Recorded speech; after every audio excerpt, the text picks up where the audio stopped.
We're live, pal. Hello. Hello. If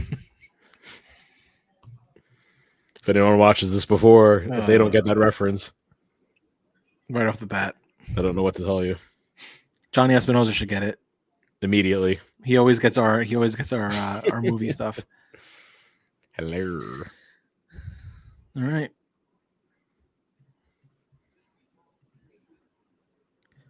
See if this works. Oh, I got to do. That's annoying. I got to do one at a time to show off the images. So I got to preset everything up. Spoiler alert.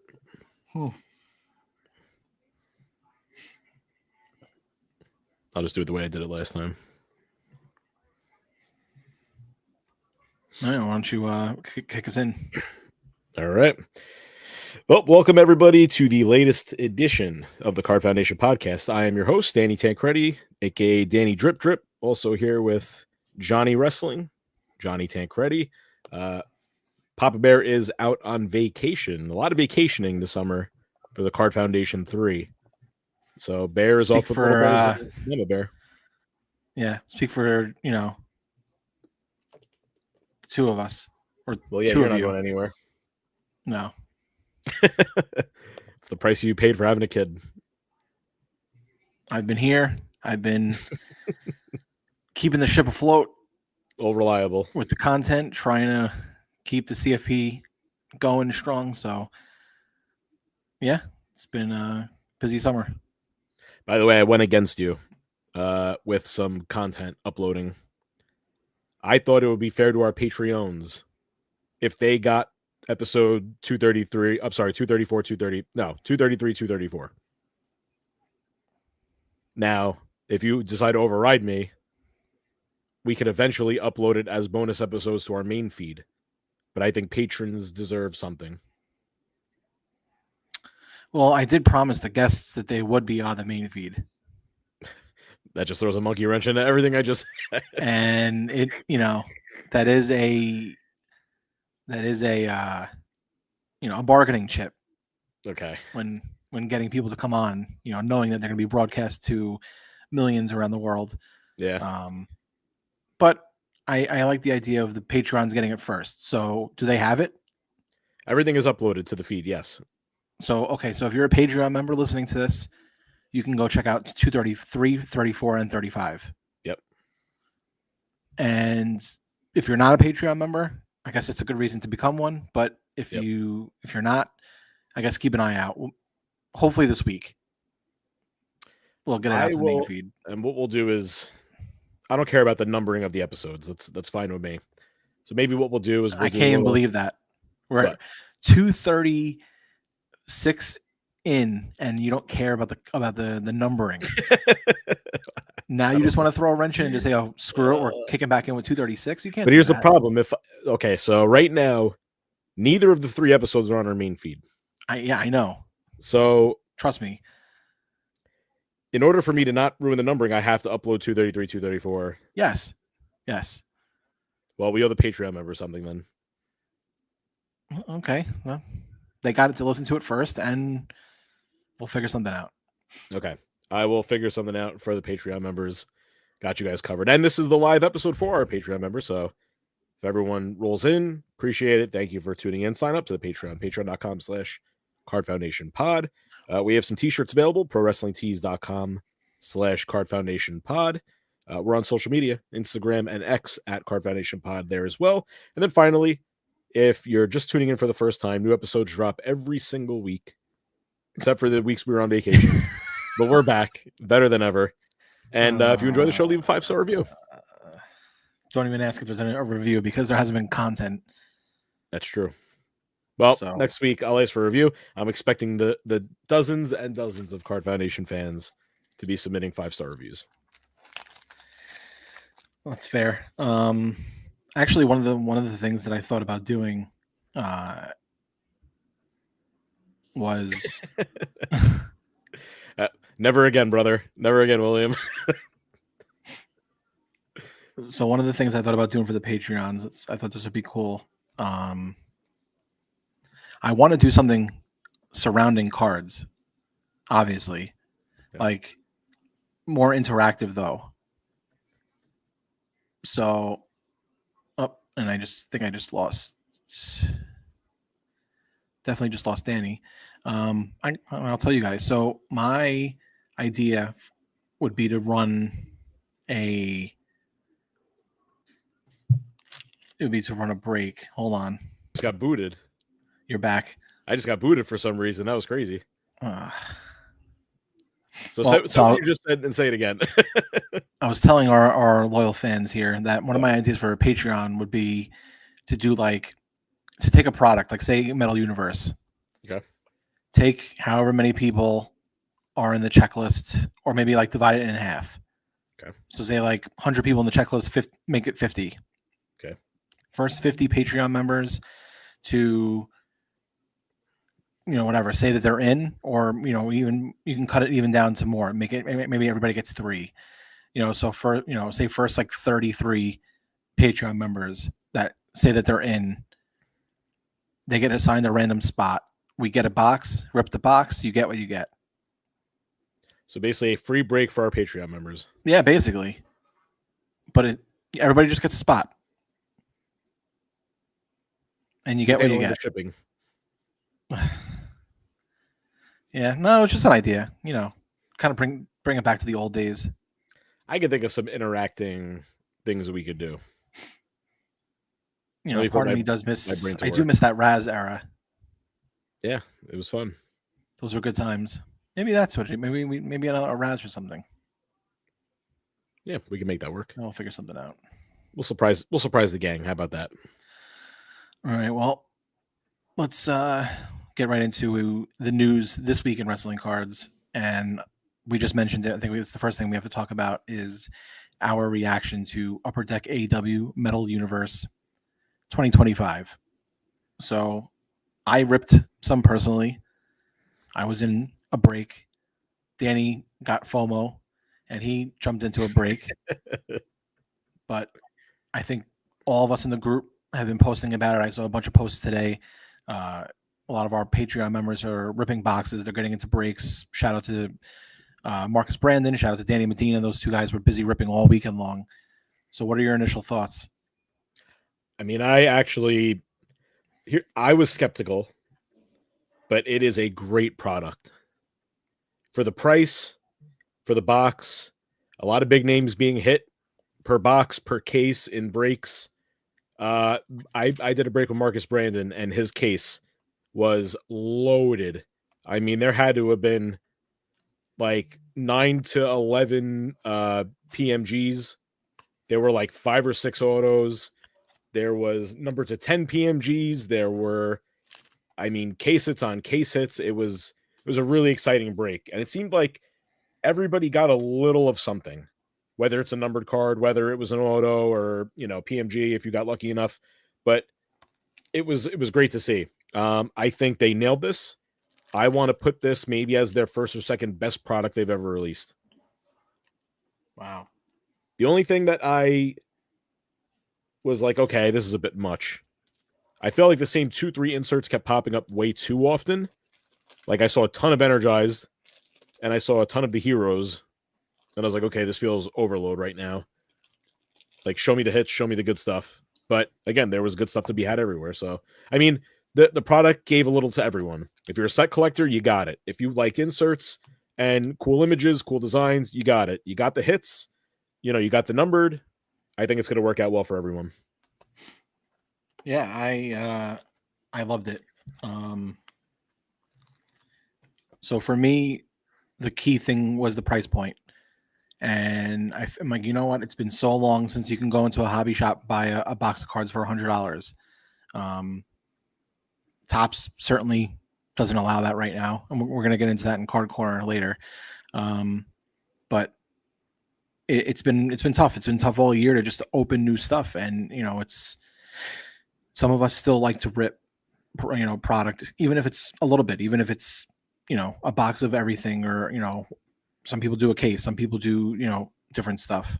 So I was excited to rip it, and I was happy with it's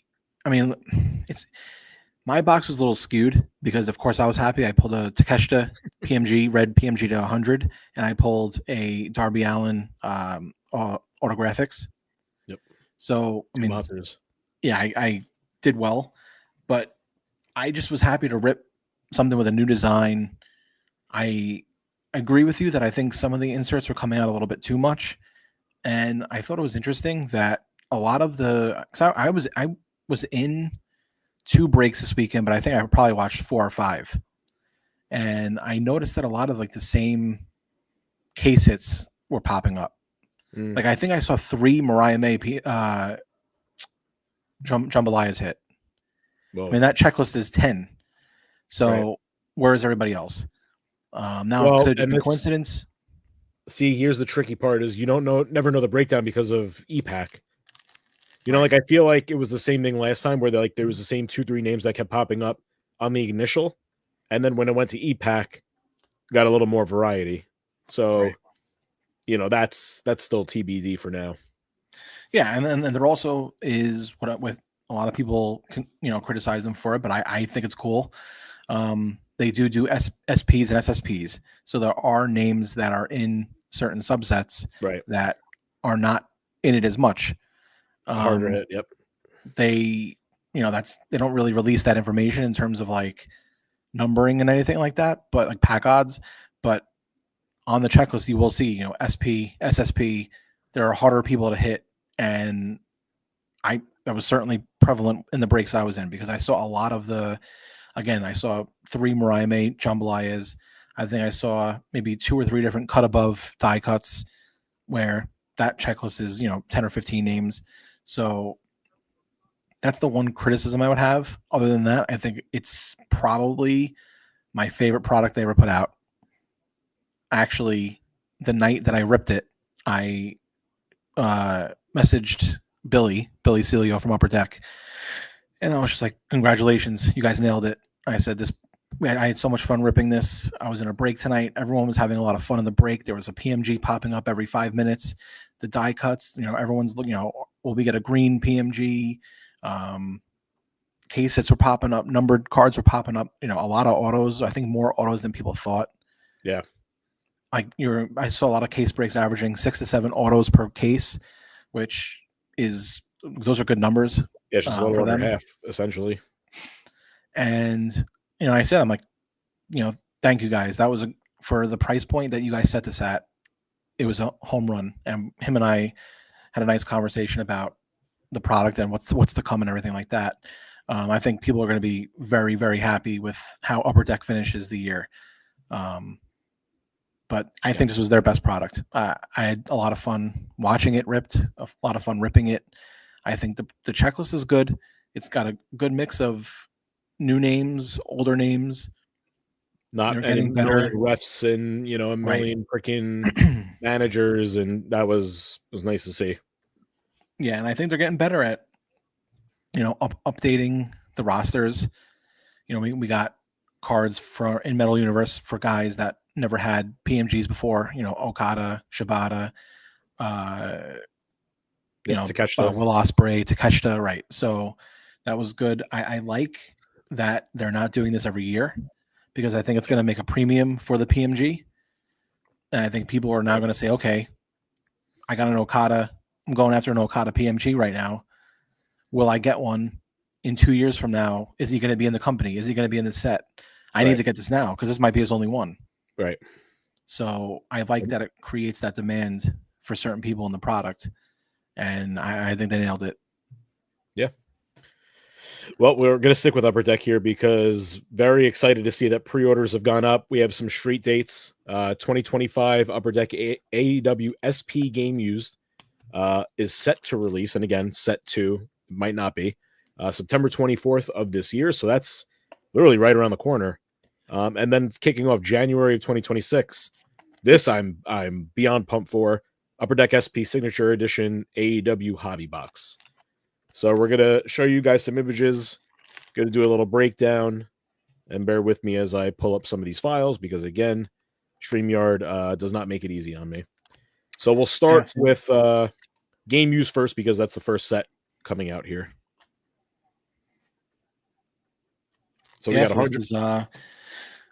I'll kind of go through. We got 100 card set, 20 authentic rookies, 100 card base set, 3 base set and or base set authentic rookie cards per box.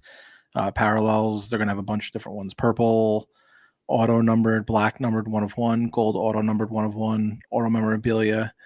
How many do you get? How many hits per box? Oh, I guess we'll get there. Premium parallels. So there's tag teams, trios, and stables are going to be like the quad relic, or dual relic, triple relic, quad relics with pieces of relic that look like from the Panini WWE days. Look beautiful. They have the Ticket 2 insert, which is serial numbered card hosting a piece of a physical ticket stub from an AEW pay-per-view, which is awesome. Yep. So that's something that we've talked about on the show, not being able to get physical tickets anymore. Yep, and we've seen it from Leaf before. Leaf has rolled this out in the sets, but honestly, I just like the collectability of it, especially if you've been to that specific event. It's fun to kind of hunt down the card pertaining to the event that you attended. I love when companies do stuff like that. So Jonathan Francisco just said, does the hang become the most because of the fork? Probably. Maybe. I mean, it's one of them. Yeah. So for those who don't know, the fork that was used in the Hangman Moxley death match was taken by Upper Deck and put into the card. Yep. I mean, that is a literal piece of wrestling history that you will be able to own in this 1 of 1 card. And coinciding with that history, I mean, we've talked about it before, and I wish we were able to talk about this sooner because we knew for years that this was going to happen. A championship relic on a card. Never been done before. It is the actual AEW belt featured on TV. Yep. Worn by the wrestler. We are going to get a strap relic featured on the card. Never been done. Yeah, I mean, that's huge. That's insane that fans are going to be able to own literal pieces of history. A piece of the strap from an actual belt carried by some of these guys. Some of the other relics are doing this no disqualification, which is going to be like a hardcore match style relics. They're going to do pieces of kendo stick. I don't think that's ever been done. Tables, trash cans. Yep, the banner years they've done a couple times. They're going to be coming back. But I mean, we're getting ring canvas. We're getting turnbuckles. We're getting ring apron. They're literally putting everything into this. Yep. So, I mean, this is going to be a really exciting one, I believe. And then, of course, I think dual, triple, and quad autos are back. All going to be numbered. Yep. So, be on the lookout for those. Yeah, I mean, this is a product that I've ripped in hockey before. SB Game Use has been around years, and it was a favorite back then when I was ripping hockey. It continues to be a favorite in the hockey community just because of the uniqueness of the relics that you would get. I mean, in hockey, you would get, pieces of the net, pieces of, sticks, pucks, cards. It's like, I couldn't even tell you what point thickness some of these cards were. 150 point, 175 point. I mean, thick cards with these, insane pieces of relic. You would get like acetate autos and on-card stuff. I mean, This is, I think, Upper Deck's bread and butter. It's the relics and, some of the different memorabilia pieces that they do. I think they do it better than anybody, and I think you're going to see it. Yeah, so the configuration of this, it's going to be 1 pack per box, 7 cards per pack.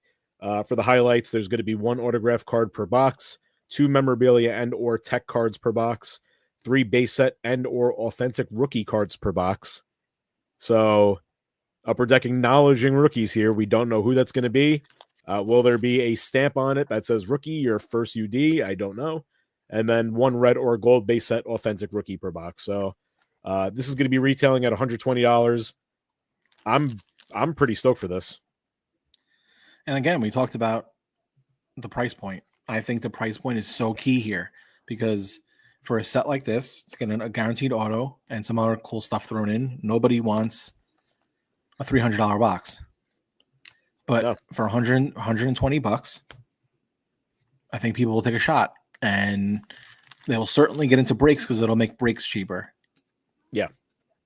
And now we switch the tide over to Signature, SP Signature Edition.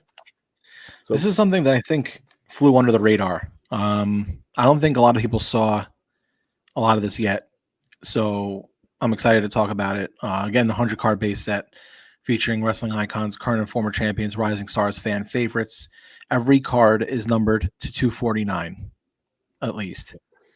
There's 1 of 1s, printing plates. So I'm just kind of reading here. So that what you're seeing here on the screen is the base set. So you got the base set Mercedes, then the orange parallel, Orange Cassidy, gold auto parallel, Kenny Omega. And now the inserts. So these look each box is going to have 1 auto, guaranteed. 1 auto a box. Yep. Some sticker, some on card. Yep. So here we have the incredible Swerve Strickland. I'm not a horizontal guy, but still knocked it out of the park. Same thing with the graffiti. So I like the names. I'm digging them. Gold ink, Sheeta on the screen here. So that looks awesome. And then as I transition into our final preview here, we got additional. This is what I was excited for. Yeah. So we got inserts. So there's dual autos, triple autos. First one we're seeing here is the angles. So it's going to be 2 people signing the card that had an angle together or, work together. So the one they're showing on the screen, Chris Statlander and Megan Bain. Dual auto, perfect. I love that it's simulating the match card, and it says it's literally on the bottom. I think it says versus, but you got Chris Statlander versus Megan Bain, and it's the 2 headshots. Literally feels like a boxing UFC feel. Like it's well done. I'm a little disappointed on the sides of the autographs. Again, they go vertical with the signature being horizontal. So, that's not my thing. I wish they could have, configured it a little better. But I mean, they both look like angels. I'll tell you that. We got the authentic signatures. Yeah. So Kyle Fletcher featured, nice, clean, simple design. Not much room for the signature down on the bottom, but I'm guessing it's going to be on card because how do you fit a sticker, in that capacity? And then you got your signature triples. This is what I'm excited about. And they look. Everything looks great. I'm really stoked. Yeah, this is triples and quads is what I'm excited about. I think again, Upper Deck does that really well. They'll make a triple auto look beautiful. We're seeing the example here with Shibata, Samoa Joe, and Hook. All 3 signatures on the card. It looks clean. It's not too much. The auto is the focus on the card, which is what I like. Yep. And again, price point is so key here. Yeah, so basically it's going to be $70. Yeah, you're going to get 1 autograph card per box, 1 base set card numbered out of 249, and 1 base set card numbered to 99 or less per box. So it's 3 cards, $70. I think this is perfection.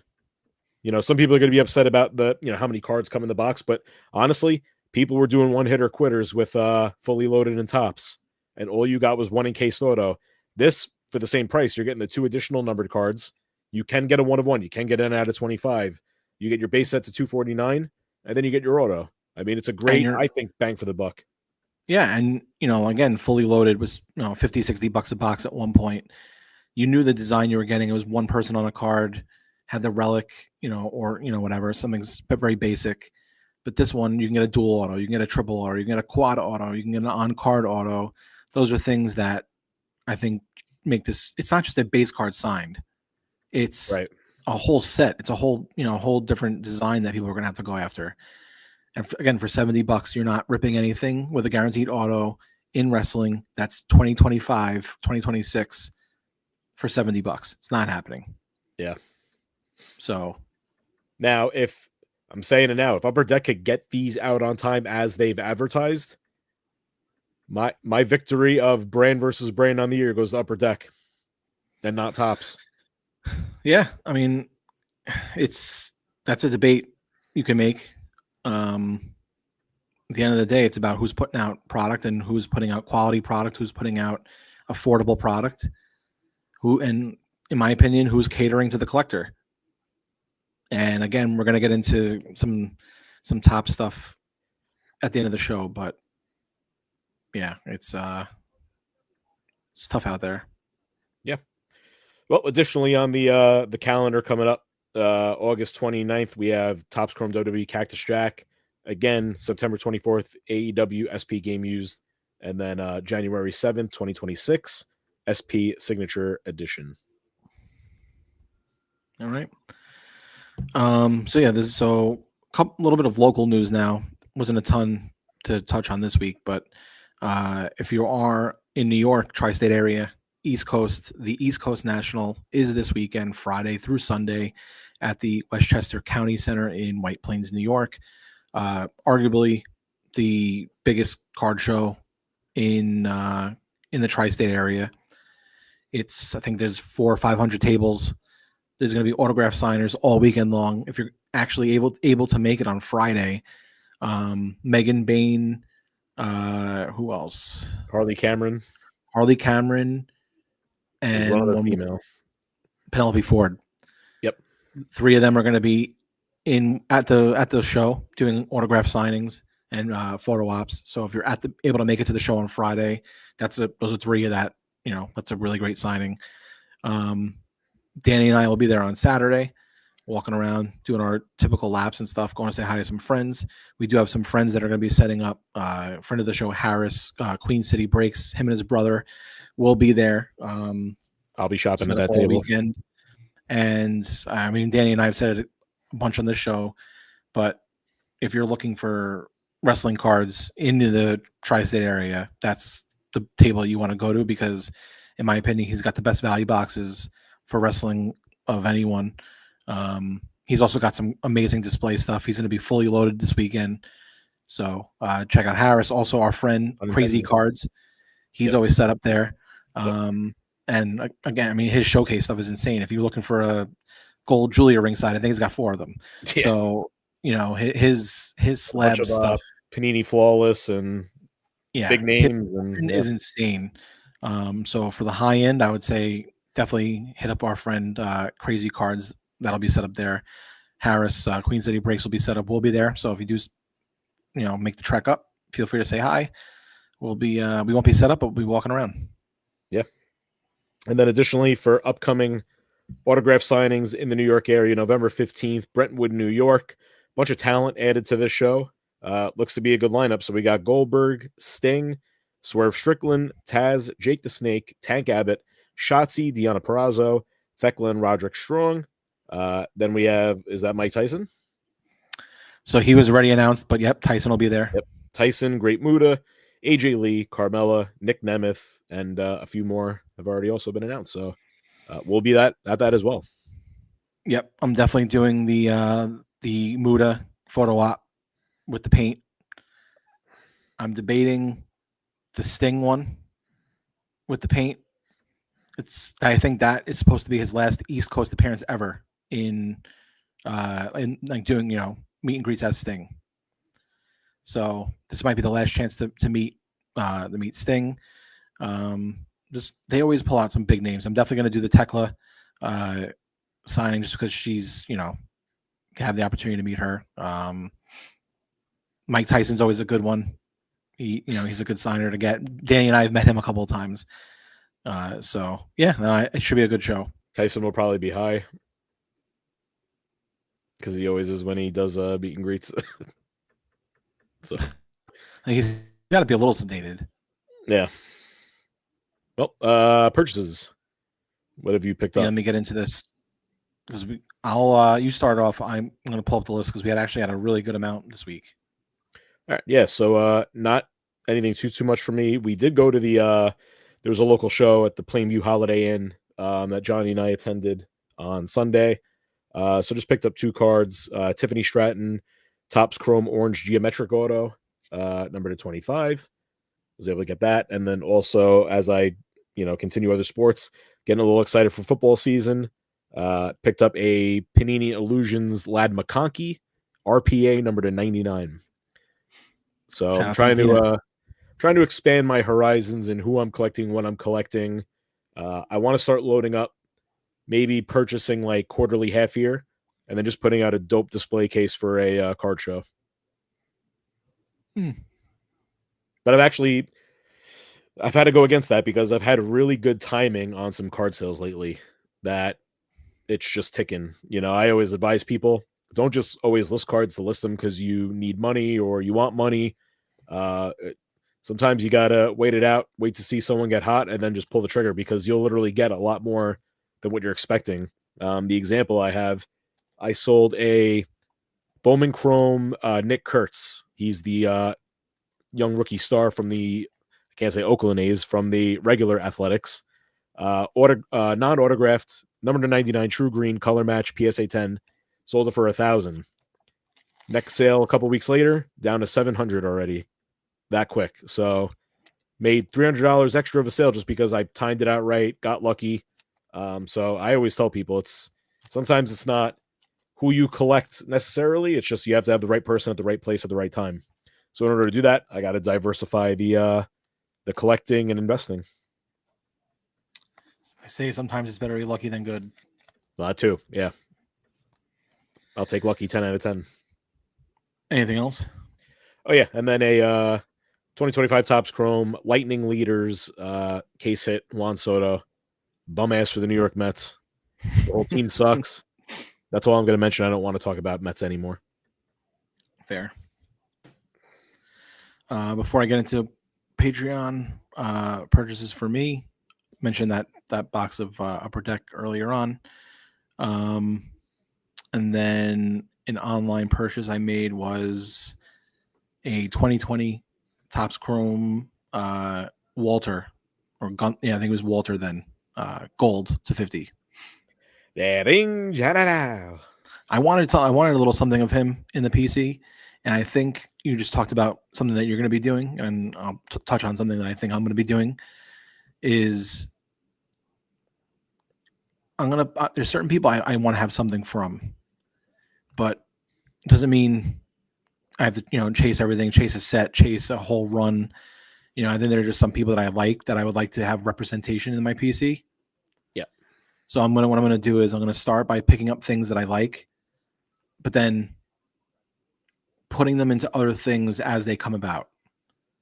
Okay. So like right now, I love that 2020 gold Walter. I love the gold. I love the 2020 Chrome set, and I have a couple golds from that set. I have the Io Shirai one. Yep. If I ever decide that I don't want that card, that Walter card on my PC anymore, maybe I want to go the Gunther route or, Panini or something like that. Take that card, put it into something. Yeah. But not hold it. Yep. Because I think that's something that I've done historically where I'm just like, keep everything. But There's only so much room. And, I think I'd rather have a nicer piece than multiple pieces for some people. Yeah. Other people, I like having a lot of stuff. Okada, I'm kind of going after a bunch of different cards because I like him. And, so I'm going into breaks and I'm trying to get a PMG. I'm trying to get, the essential credentials and stuff like that. But I'm not going to do that for everybody. So, yeah. Sometimes that's my new quality over quantity. Yeah, exactly. That's it'll keep the PC shortened, but I think better over time. Yeah. So that was it for me. We do have a lot of Patreons, so I'll get into this one. Just kicking it off with Jeff Montalvo added the Pat Buck 1 of 1 to the Pat Buck collection.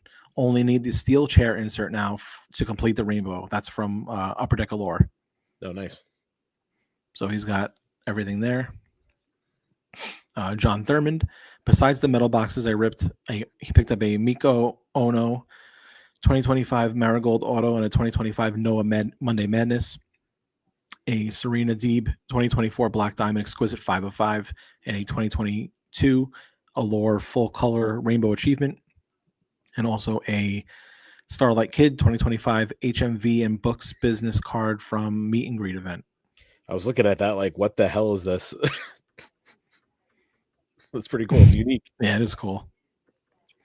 Aaron Peacock added the Nyla to 10 belt strap relic from Black Diamond. It's a nice card. Yep. Also we slept on Black Diamond a little too much. Yeah, just again when it came out, it's all about timing. Yeah. She also picked up a Color Flow Auto from 2024 Allure, Nyla Rose. Yep. Let's talk about a fucking horseshoe. I think we're gonna have to move it across the pond now. Yeah. Chris McCarthy, friend of the show from the Squared Circle Relics podcast. My best E-Pack pull to date: Timeless Tony Storm Horizontal SP Gold Vinyl 1 of 1. Upper Deck does a great gold vinyl. They do. Shit looks nice. I told him, I said, I think you're on a bit of a David Lloyd type E-Pack heater right now, because he posted a bunch of stuff he's pulled lately, and there was a ton of really nice stuff. Mariah Mays, and he's ripping a bunch of E-Pack, but it's paying off. That's sick. Yep. My current nemesis, Josh Costello, who I am fighting in the trenches. I'm fighting against Josh every day in the trenches of the Okada breaks. Who gets there first? I was actually just messaging Josh like 10 minutes ago, because him and I have been going back and forth picking up spots for Okada all weekend. Yeah, you guys should probably coordinate who's getting into what breaks. Well, he's killed me this weekend in what he's pulled. I mean, he already has 2 red PMGs and the 1 of 1. Oh Jesus! A little printing I'm plate. I'm just looking for a red PMG over here. That's all I need. I will say this is one of the better 16 bits I've seen. Yep. It actually looks like Okada, and it's not bug-eyed. Yeah.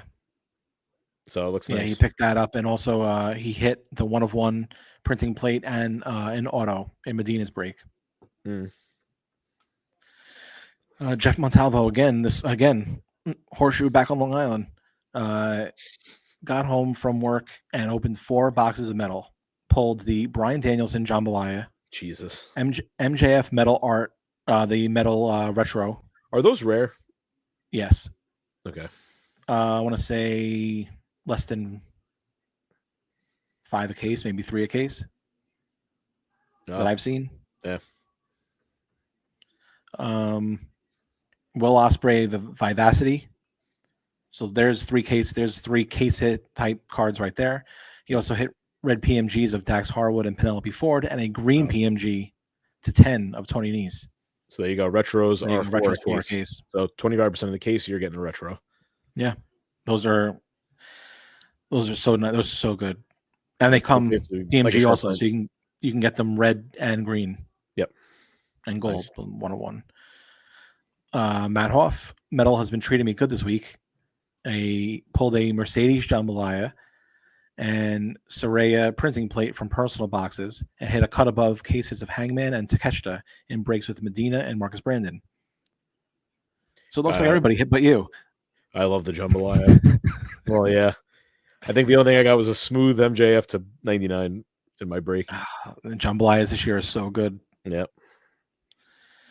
Tommy Redgrave, fellow ATP member Sam, Kayfabe Cards released 2 first-time autos for 2 of the rising women in the UK scene.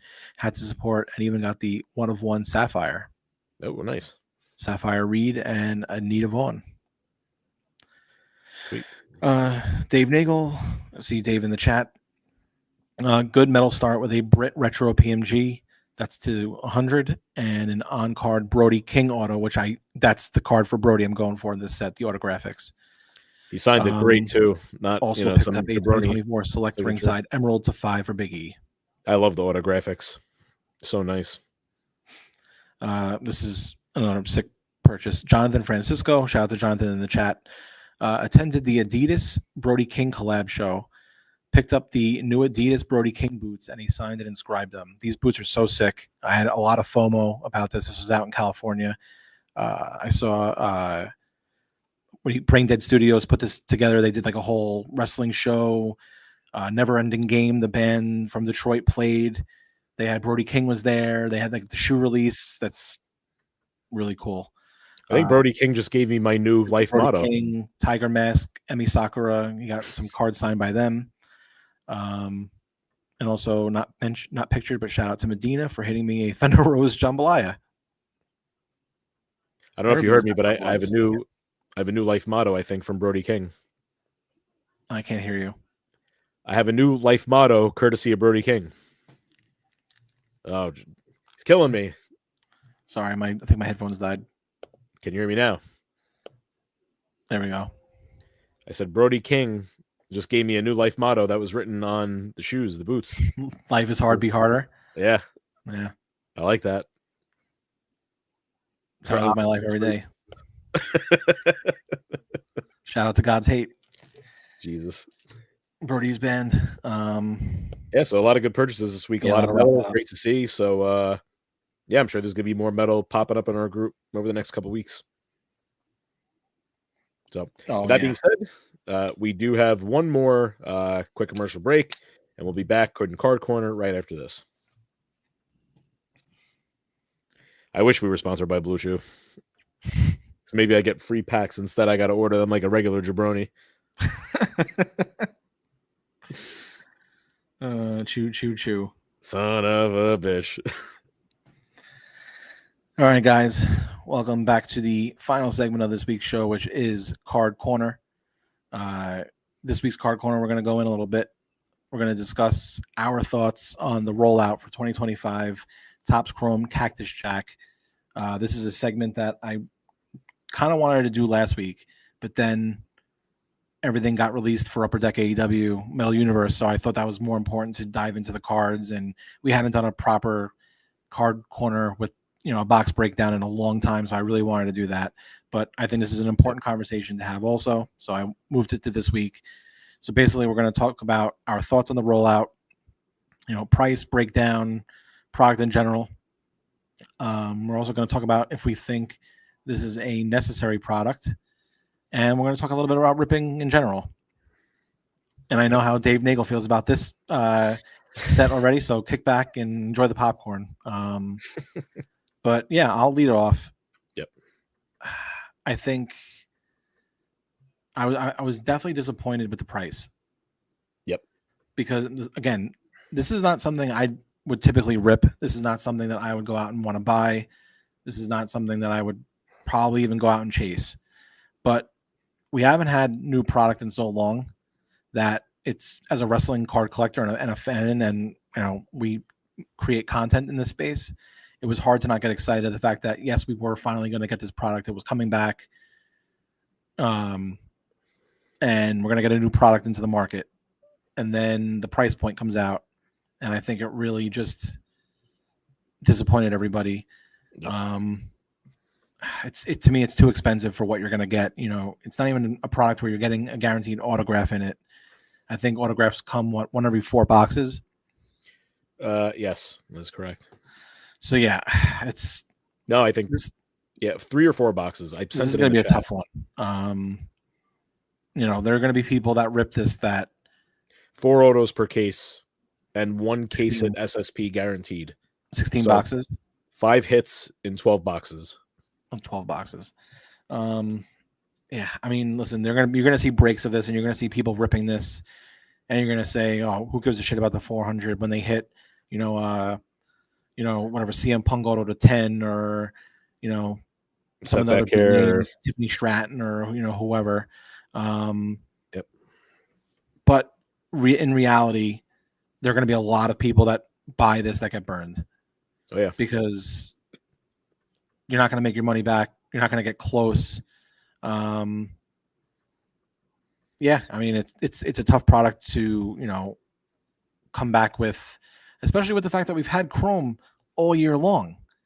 Right. We started the year off with Topps Chrome, then we went to Sapphire, then we had Cactus Jack WrestleMania edition. Now we're getting Cactus Jack, the base, the hobby edition. Yeah, we need something else. Very, I just can't believe Fanatics, and Topps, they get the collab going, and this is the year we've had. I'm not only am I disappointed, but it is shocking to me that they didn't roll out a great WWE product year. I mean, every release was Chrome. So we go from Chrome and then Sapphire. So really, not much difference between Sapphire and regular Chrome. It was a different parallel, you could even say. And it wasn't even a full checklist. There was no inserts in that product. So to me, that was the worst product of the year by far, was Sapphire. Then we get the Cactus Jack. Then we get Cactus Jack, WrestleMania, now regular Cactus. I'm sick of it. Give us a paper product. Give us something unique. At this point, I don't even care. But the year is almost over. So I can only imagine Topps is probably only going to roll out 1 or 2 more releases for the year after this. It's probably going to be Universe, and it's probably going to be Finest. Right. But it's like 2025 for Topps, Fanatics, and WWE was a wash. I don't like when it feels like a money grab, and it does with this. And I'm going to be critical because I'm going to call a spade of just what I think is the deal. And every product was way more expensive than it should have been. Now, granted, Topps Chrome Hobby on their website was $160, which to me was a great price. We just got burned on the secondary market when Topps and Fanatics sold out.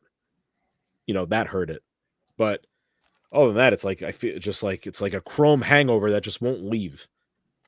It's been nonstop, and I don't know if it's because it's a popularity thing, and they don't have to release as much. If WWE's on the bottom of the Fanatics and Topps totem pole, it is what it is. But it's just enough is enough.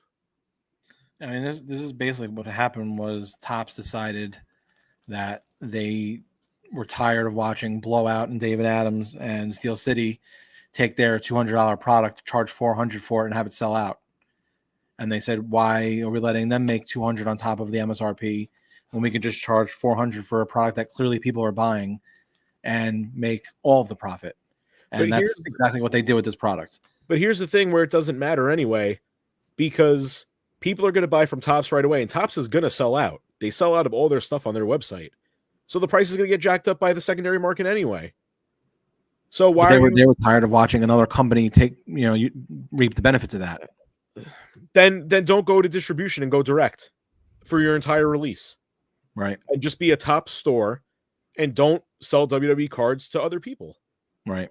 I'm sorry if that's what you want to do. But again, they had success with, and I bought, the first Cactus Jack WrestleMania release. So I bought into it. But I also didn't think we were going to get another Cactus Jack in the future. Knowing what I know now, I wouldn't have bought the WrestleMania one, and I just would have waited for this. Right. Yeah, I think what's also disappointing is the actual product itself, the design of the product, and what we're actually getting. Topps does such beautiful stuff in some of their other sets. I mean, they do a great job with Bowman Baseball. They do a great job with other higher end stuff, Dynasty, and some of the other product lines that they put out. I love Topps Finest. That's another favorite set of mine. But this just wasn't it. And I think, I'm looking at, it's. I will say, I love the Orton card. I think that's a nice insert. Yeah. But that's what it is. That's what happens when you get someone like a Travis Scott designing a set. It's not going to be normal. It's going to be unique and different. I think this is much better than the first one they did. Right. But again, that's the style. I'm not opposed to. I'm not opposed to. I'm gonna pull it back up again just to confirm what Dave just said. I'm not opposed to different ideas. I don't need every year's set to look the same, to be, plain chrome or whatever. I'm open to different designs. I'm open to different things. In the past in baseball, we've had the what do you call it, the Ben Baller set.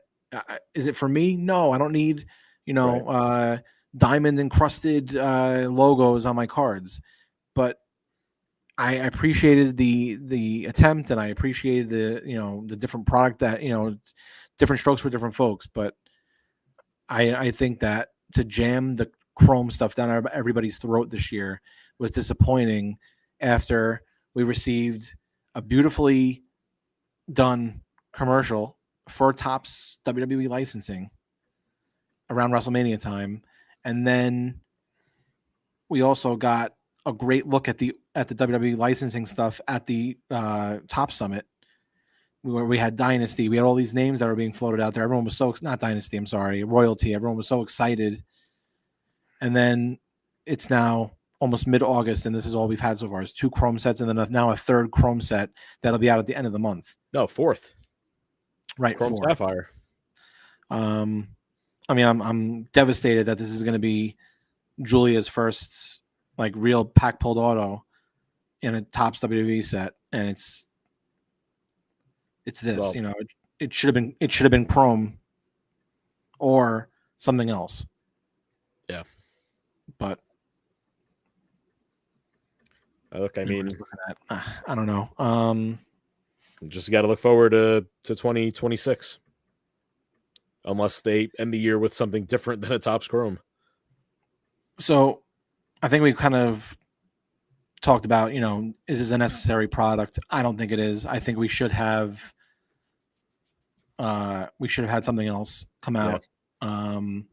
I know Universe was something that was supposed to have come out. We saw images of that being signed. God only knows where that is. That was supposed to be more of a paper Revolution type set. No idea what that's coming out. I think it was more of like a foil than it was. Yeah, like a Revolution. Yeah, like Panini Revolution. I mean, is this part of the problem though with what's going on and you could say this is a hobby question in general. Is there too much of a reliance on ripping the newest product, whatever the newest design is, forgetting all the traditional kind of, hobby related stuff that we've had in years? I'm more of a traditionalist. I'd rather rip a Heritage or a Topps Chrome or the traditional names. And again, I understand the design thing and evolving and stuff like that, but I think that is so important in cards is the heritage, no pun intended, of a lot of the designs and the subsets and the names that we've had in this hobby for the last 30 years. It's the reason why people go back and they look for old Upper Deck Exquisite. It's the reason why Topps Chrome is still a name in this hobby that it's been for 25 years, because people just like what they like and they've liked what they've always collected.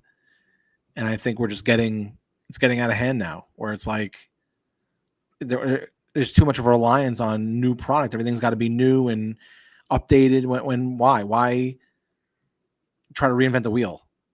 I just think the old days of collecting are dead. Yeah, and part of the reason for that to me is that there's too many collectors in the hobby and people that are investing in cards, because with demand being high, now you have to throw 1 million parallels in a set just to fill out a checklist to get product to people. I mean, we see sellouts of things all over the place, whether it's through Topps' website, whether it's on the secondary websites like a Steel City or Blowout or whoever else, and then breakers. It's the name of the game that we're in now. So yes, things are going to be all about price points and margins, and that's just business as it is these days. It's funny because having a sales background, and that's my day-to-day job. To me, I don't like when profit margins, budgets, dollars are shoved down your throat and broadcasted. To me, if you're a private company, those things should be kept in-house. And the business that you're doing is the business that you're doing. When it's constantly publicized, and WWE has this as the biggest problem that I have with them. Everything is, oh, we set the record gate for this event. Oh, we did, 500 million pay-per-view buys for this event. It's like, why are you jamming it down our throats? Because now you're saying, well, yeah, it was a record gate. It was a record ticket pricing that people have to suffer with. A family of four can't go to a wrestling show for WWE anymore. It's tough because even to sit in the nosebleeds is $100, $200 a pop. Plus, then you got to pay for parking. Plus, there's food and beverage and all that, and then merchandise in between. Nothing's affordable anymore. But they're gloating about how much they are making. I have a problem with that. Well, and then you get the news over the weekend, which we didn't even touch about, but the fact that WWE PLEs and programming is now going over to ESPN. You're going to need an ESPN Plus account and the premium level to watch all of the pay-per-views next year, which is going to be even more money than it was on Peacock. Plus, you have Netflix that has Raw. I mean, it's going to cost, I think they said it's going to cost the average person over $400 next year or $500 next year to watch WWE programming. I thought it was even more than that. I thought it was like 500 to 1,000 or something. Yeah, it was like 500 something because of the cost of all the subscriptions everybody's going to have just to watch the shows. And they're going to brag about it. When 10 years ago, you had the network for $9.99 a month and we were getting everything. Yeah. And now it's going to get spread out. I mean, it's almost back at the point now where we're ordering the pay-per-views on pay-per-view again. Yeah. When it becomes $30 a month, now you're back to that $40, $50 a month thing where I have to. That's what I'm spending to watch WrestleMania. Yeah, and I'm not going to watch everything. There's certain things that I'll never miss. But am I going to watch Backlash? Hell no. Not when it costs me that much. No. And that's if ESPN's going to charge $35 to $50 for a pay-per-view like a No Mercy or a Backlash, I don't care who you put on the card. Well, no, what's going to end up happening is your subscription for this is going to be like $30 a month. It's ridiculous. And we're just going to get in a legal box. And I think that's something that wrestling fans have. Everyone always talks about how loyal wrestling fans are. And this is something that I tell people at shows, card shows, all the time, just to kind of circle back to cards.